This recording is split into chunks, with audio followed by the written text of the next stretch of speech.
थापवडी बोलतात. थापवडीचा रस्सा आज आपण करणार आहोत.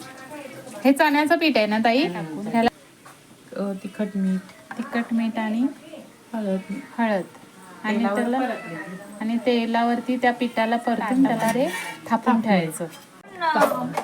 तेल टाकले, मोहरी टाकली, जिरे टाकलं, लसूण ठेचून घेतले. कोकम नंतर आता कांदा टाकला, ते शेवटचं कलरफुल वाटलं. हळद, आता तिखट. हा काय ताई? त्याच्यात हा गोडा मसाला ना ताई. पाणी टाकायचं.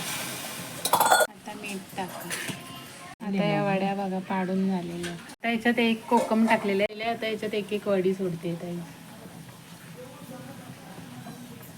त्याला 2-3 मिनिटच फक्त तुम्ही शिजवायचं आणि बंद करायचं मग गॅस.